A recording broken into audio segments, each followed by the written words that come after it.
People often say, everything happens for a reason. It sounds wise, comforting even. But when your plans fall apart and life steals what you've built, those words can feel hollow.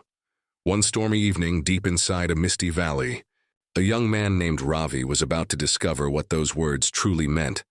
Ravi was a passionate photographer who had left his office job to follow his dream, capturing stories hidden in nature. His camera was more than equipment. It was his voice, his identity. But that night, under the relentless rain, he felt stripped of everything. Robbers had ambushed him on the forest trail, taking his bag, wallet, and his beloved camera. His dream now seemed as broken as the lens that lay somewhere in the mud. He walked aimlessly, soaked to the bone, until the dim light of a small hut flickered through the rain. Inside lived an old monk, calm-eyed and still as the mountains. He offered Ravi dry clothes, a place by the fire, and silence, until Ravi's trembling voice finally cracked it. "Everything's gone," he said. "People say things happen for a reason, but I can't see one. How could losing everything be good?" The monk didn't answer right away. He simply said, "Sit, listen. Sometimes another story shows us our own." And then, as the rain softened outside, he began. "Many years ago," said the monk, "there was a carpenter named Dev who lived in a riverside village. Dev built furniture so fine it seemed to hold warmth from his hands. His wife Mira and young son Arav adored him, but one summer the skies betrayed them. A flood swallowed their fields, their house, and Dev's little workshop. By morning nothing remained except soaked wood and broken dreams. Dev sat in the wreckage staring at the sky. His son, still hopeful, placed a hand on his arm. "Maybe this happened for something good, Father," the boy said. Dev's grief turned to anger. "Good? We've lost everything. Stop saying such foolish things." Arav fell silent, eyes full of hurt, and quietly walked away. Dev didn't stop him. The days that followed were heavy with silence. Aid came, but little could rebuild what the flood had taken. Villagers told Dev he was lucky to be alive, but he felt cursed. Mira, gentle yet firm, told him, "If we keep staring at what's gone, we'll never see what's left."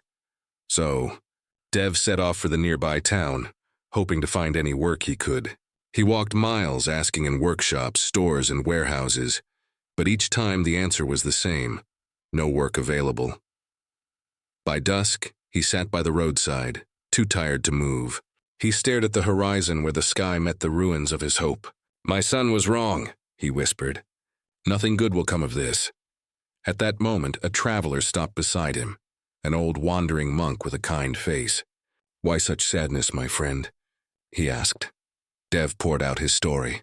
When he finished, the monk said only, "When the storm breaks the tree, it also clears the path for light." Wait and see. Dev didn't understand, but something in the monk's voice stopped his despair from sinking deeper. Weeks passed. Just as he was about to give up, Dev met a merchant who ran a furniture shop in the city. The merchant admired Dev's craftsmanship and hired him. Dev worked tirelessly, repairing chairs, carving tables, shaping his pain into beauty. His skill soon became known, and the merchant gave him a small home beside the workshop. Yet, even with success, Dev's heart stayed half empty. Every finished piece reminded him of the son he'd driven away. Years passed. He often wondered where Arav had gone, or if he was even alive. One quiet evening, while polishing a newly built cradle, Dev heard a knock. When he opened the door, he froze. It was Arav, older now, eyes steady, a man in his own right. "Father," Arav said softly, "I've been searching for you. After the flood, I worked in a city shop, learned carpentry, and opened my own place. I came to tell you. I'm doing well." Dev's hands trembled. Tears blurred his vision. "You were right, my son," he whispered. "I couldn't see it then, but you were right." Arav smiled faintly. "Sometimes the flood doesn't destroy you. It only pushes you where you were meant to go." The two embraced. The silence between them finally washed clean. As the monk's story faded into the crackle of the fire, Ravi sat motionless. He wanted to believe it, but belief doesn't arrive easily. "That's a beautiful story," he said at last, "but I don't see how it helps me. My camera's gone. My work depends on it. I can't just wait for a miracle." The monk looked at him kindly. "You don't have to wait," he said. You just have to keep walking. Sometimes what you think is an ending is simply a turn. He stood, walked to a shelf, and brought back a small pouch. Inside was a smooth crystal, shimmering faintly in the firelight. I found this near the stream this morning, the monk said. It's rare, some say it bends light perfectly. Perhaps it will bend yours too. Ravi turned it in his palm, mesmerized. The colors danced like sunlight through rain. Still, doubt lingered. It's beautiful, he said quietly, but it won't replace what I lost. The monk nodded. No, but perhaps it will change how you see what's left. The next day, the forest was fresh after the storm. Mist curled through the trees like silver threads. Ravi walked until he reached a cliff overlooking the valley. For the first time in weeks, he lifted his eyes instead of his burdens. He took out the crystal and held it to the light. The world fractured into colors, rivers of red, blue, and gold blending into one. He suddenly saw how even destruction had beauty hidden within it. And in that moment, he made a decision.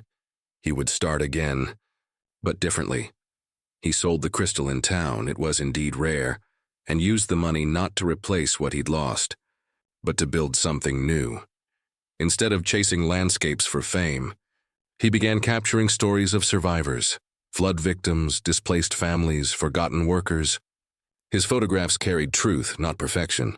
Months later, his work was featured in a social project exhibition called Light Through the Ruins. The pictures spoke of loss and rebirth, of how endings carve space for beginnings. One critic wrote, "His work feels alive, as if pain itself had learned how to breathe." Years later, Ravi returned to that same mountain valley. The monk's hut was gone, reclaimed by forest vines, but the memory of his words still echoed in the wind. The storm doesn't destroy, it redirects. Ravi smiled. "You were right, old man," he whispered. "I just had to walk far enough to see it." He placed his camera on the ground for a moment, closed his eyes, and listened. The wind, the rustle, the silence, all spoke the same quiet truth. Sometimes we lose what we think we need, so we can find what we were meant to build. So, when everything goes wrong, when plans shatter and life feels unfair, remember this. You don't always need to see the reason right away. You just need to keep walking, keep creating, keep believing that someday the pain will point you toward the light. Because maybe, just maybe, everything doesn't happen to you. Everything happens for you.